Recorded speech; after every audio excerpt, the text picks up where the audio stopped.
what I'm here to talk about is how this tool that many of us have heard about, which seems to be about categorizing people, what the heck that has to do with non-dual consciousness, and what it has to do with love, which is the theme of this particular SAND conference. And I would say it has a great deal to do with it, and I want to talk a little bit about the origins and what the Enneagram was originally. And obviously in 20 minutes I cannot go through all 9 of the points. You would get about 1.5 minutes per point, which would be fairly useless. So I'm going to talk about some of the principles and maybe give a couple examples to use our time well. Okay. Finding our type is the beginning of an exploration, not the end. The whole rush to find our type is understandable, but not the point of what the Enneagram is about. Also, I think, well, we're saying at the beginning, our type is not our identity. It has nothing to do with our identity, but what it is it's a way of looking at our primary coping mechanisms, how we deal with our emotions, how we address certain needs and cancel out other needs, and as such, it's very important. In the original sensibility of the Enneagram, it was 2 things. One is the symbol, which I learned long before I learned about the types. I learned about the Enneagram through the Gurdjieff work, and I learned it from a lady named Madame de Salzman, who lived with Gurdjieff for decades. The other side of it is the typology, but neither of those originally was about what we popularly find about the Enneagram now. So the symbol will give us some clues. The symbol is not there to upset fundamentalists. The symbol has a meaning, and it's very much part of the Western spiritual tradition, although obviously anyone who's studied the Eastern traditions in any depth will relate to the ideas here. So the first thing about the symbol is it's got a circle. Now, what does a circle symbolize in most cultures? Oneness, yeah, unity, wholeness, non-duality. I kind of like unity better than non-duality because non-duality already kind of implies 2. That if something it's not means there's 2 there. But unity is the ground of the Enneagram from the point of view that at the root of everything is a unity, consciousness, in traditional religion, God. So the first element is that the Enneagram is guiding us back to a sense of unity. And if it's not doing that, it's maybe not the real Enneagram. Second of all, we've got this triangle. The triangle is a way of talking about a question that's come up a lot at this particular conference. How or what is the relationship between this non-dual ground of consciousness, being, spirit that we all are, and the fact that we're walking around having apparently different experiences and look like different forms? So that originally was called the Law of 3, and it's about how unity expresses itself not in 2 things, but in 3 things. Now, if you know your spiritual traditions, obviously Christians will get a quick hit of what that might be related to, right? The Holy Trinity. But those who've studied the Kabbalah will know that the tree of life is created by trinary relationships. There are trinities. There's the supernal triad. Hinduism, what is the fundamental source of everything? Brahma, Vishnu, Shiva. Right? So you can see throughout human history, people who have looked deeply, deeply into the core of human experience have come again and again to this idea that the unity expresses itself in a trinary fashion. And then, I won't talk much about this today, but there's also this funny hexad thing. That's called the Law of 7. It relates to the idea of change and process. But where it gets super interesting in terms of what we're looking at in this weekend is it's saying that no process exists independently. All processes are infinitely interwoven with all other processes in lawful and understandable ways. So the original Enneagram was designed to undo our common sense, which is our, let's say, our consensus reality, and get us to look freshly at the nature of reality, to see something as it is, to see that it's part of living processes, that it's a particular expression coming out of the unity, and it is also the unity. And that paradox is the whole point. My colleague Richard Rohr is also a big fan of paradox, and we like to talk about this and look at how the closer you get to living truth, the more reality presents itself as paradox. And our ego mind wants to have it this way or that way, and it's kind of both. Father Rohr likes to say the most important word in the English language is and, A-N-D. So, there are numbers around there, and I'm not going to go into why they're where they are, but there you get the symbol. Now, the triad, I could go deeper into that, but the bifurcation is that everything exists as a polarity. Anything that you can identify with your senses or discriminate exists in relation to something else. Lightness is light because of darkness. Up is defined by down. Non-duality is defined by duality, right? So everything that we can understand or grasp or touch conceptually is based in some kind of bifurcation. But that third part becomes the important bit.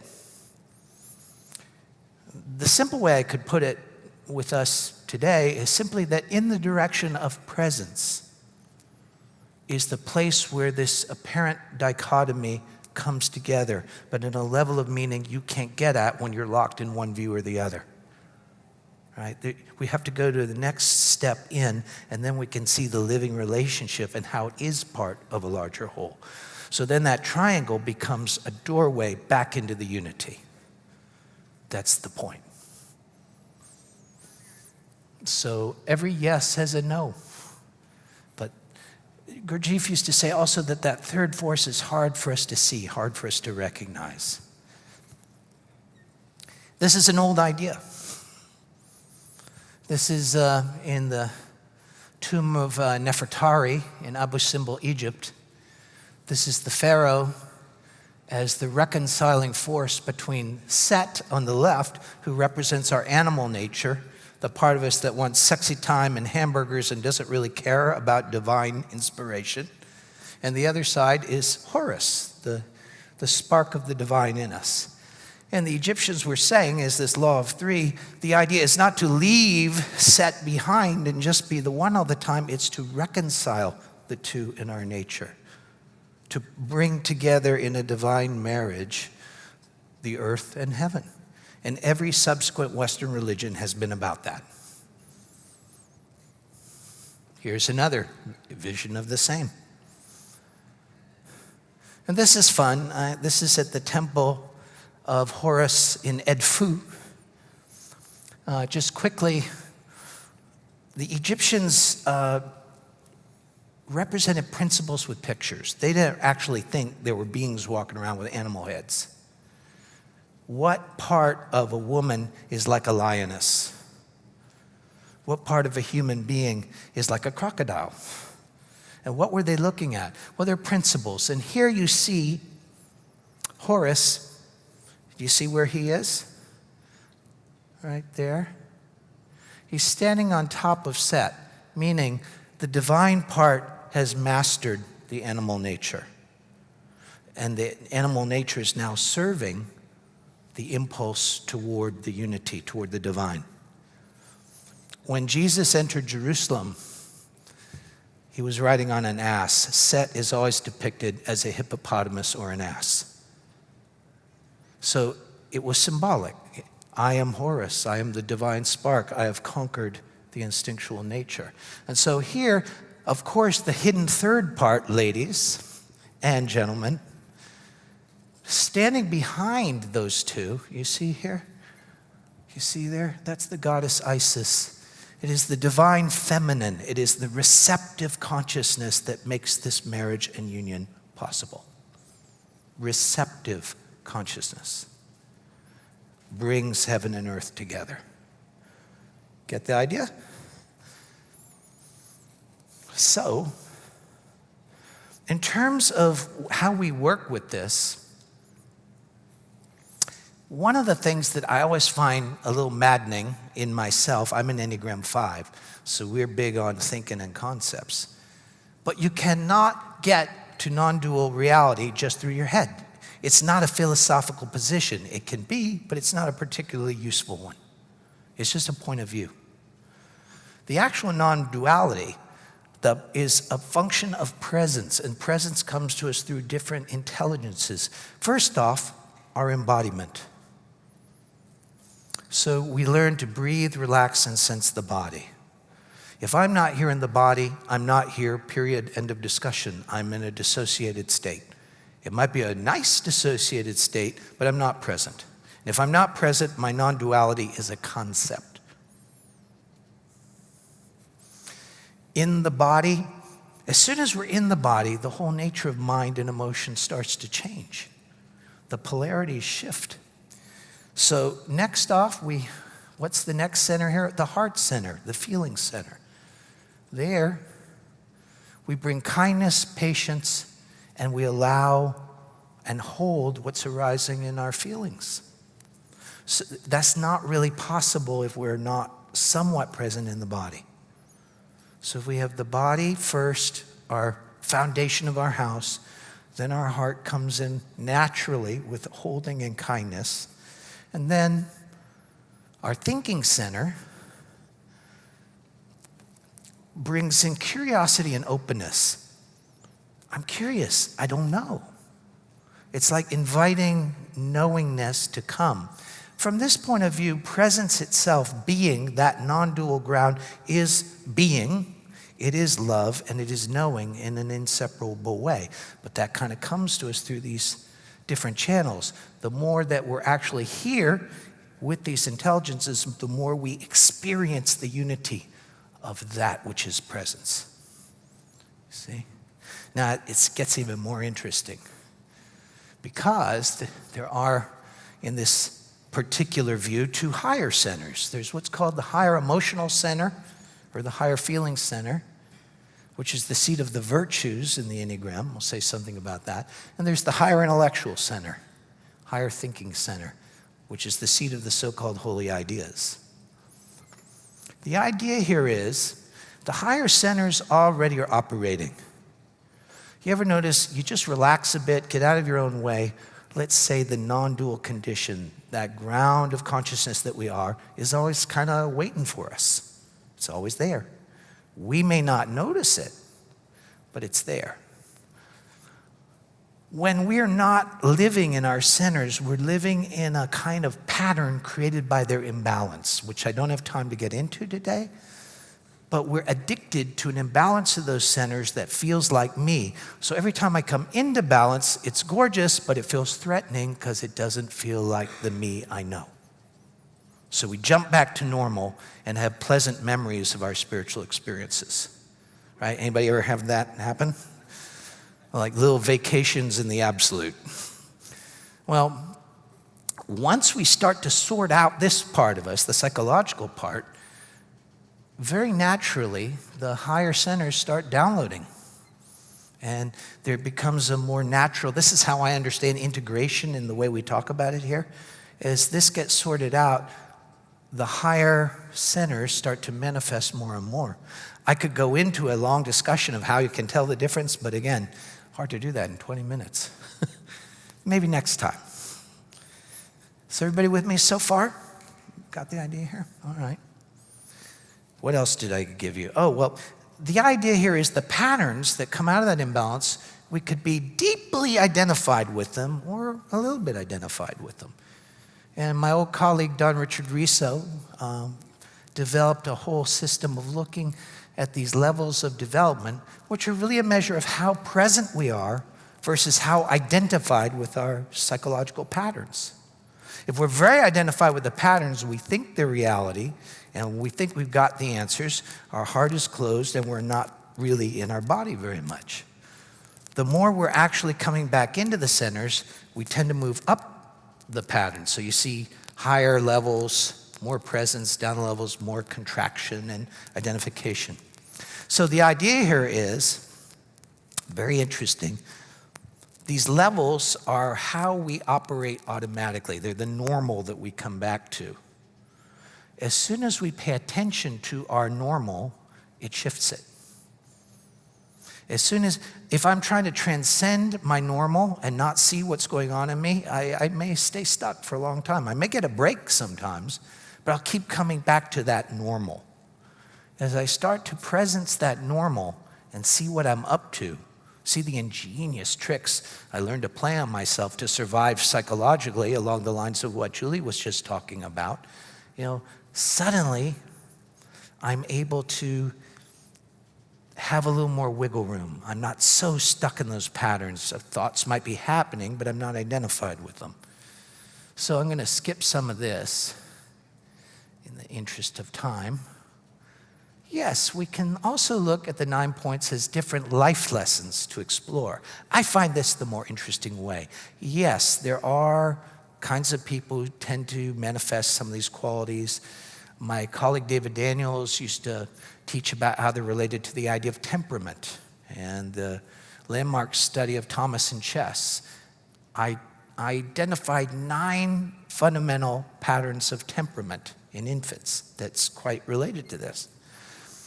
But just to get into a single example of how we might work with this on the heart level, since we're talking about love, I'm just going to arbitrarily pick a type here. This is point 2. And we could say the issue here that all human beings deal with is true connection versus trying to connect. Ooh, let me go back one. There we go. There it goes. Yeah, the passion of each type is not a behavior, it's not a bad habit. It's a suffering created by the loss of our ground in our true nature, of our consciousness. In religious language, our disconnect from God, right? That suffering is so great, our whole psychological mechanism is set up to avoid the experience of it. So I've tried to talk a little bit about what these things are. The core of the 2 is what I call the severed heart. It's the experience, I'm cut off from all the other hearts. I'm disconnected from all the other hearts. They're together and there's some kind of love happening, but it ain't happening here, right? So the paradox here is real connection with others requires deep grounding in myself. That's very counterintuitive. The 2 tendency in all of us is, I want to connect with you, so my attention is going out there to you. I'm trying to connect with you. I'm trying to be with you. I'm trying to tune into you. But if I'm not here in my own sacred presence, even if you love me tremendously, I won't feel it because I'm not here to receive it. I'm not here actually in the living connection that's here, right? So just as a simple view of how the 2 becomes something that anybody who is a 2 might want to work on, but also any of us could benefit by studying that particular pattern. And I like to use the Enneagram that way these days. Loving kindness with one's own messy emotions, anger, brokenheartedness, unworthiness, despair, bitterness. You meet all of that with compassion and the heart starts to open. You bring back those 3 centers I talked about. You start to be in your body, your heart and mind, curious, kind, holding of the feelings. The pattern starts to unlock and the real capacity of the 2, meaning real heart connection, real love, real kindness, begins to manifest. Yeah. You want one more before I go? Okay. Here's the 7. True fulfillment versus excitation, right? most people deep down kind of gave up hope of ever finding what they really want.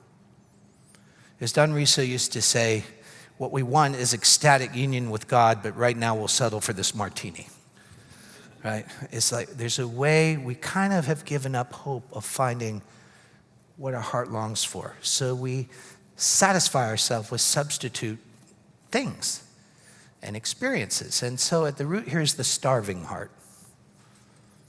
It's like that baby that no one's picking up, that Julie was talking about. It's this desperation. I'm not going to get what I need. Oh my God, I'm going to starve. And there's an objective truth about that I don't have time to explain, but we are starving on a soul level as we stay identified and not connected with being fed by the living moment we're in. So the work here is, or the paradox is, being present in any experience brings fulfillment and satisfaction. When we're not present, no matter how fabulous the experience, it's kind of disappointing. Something says, not quite it. That's not quite it. On the other hand, you could just be sitting looking at your dishes in the kitchen on a nice morning, and you're actually there, and suddenly it's like everything makes sense again. Your heart is satisfied. There's a beautiful sense of reconnection with reality. The 7 makes the same innocent mistake we all make. We think we're not satisfied because we're having the wrong experience. Actually, we're not present in the experience we're having, so the door to heaven remains closed. You see? So patience with ourselves and with reality opens us to a profound inner freedom, to this non-dual state. And I just say, from my experience, it is in the absolute mess and ordinariness of regular human life that I find the gateways into the eternal and all the magnificent places that we've all been touched by, or we wouldn't be at this conference, right? The gateway into eternity is not somewhere out there. It's really showing up right now in the vicissitudes of the life you're having. And if it doesn't happen there, what the hell are we talking about? Okay? So there's more, but I think I'm out of time. And thank you for your attention. Thank you.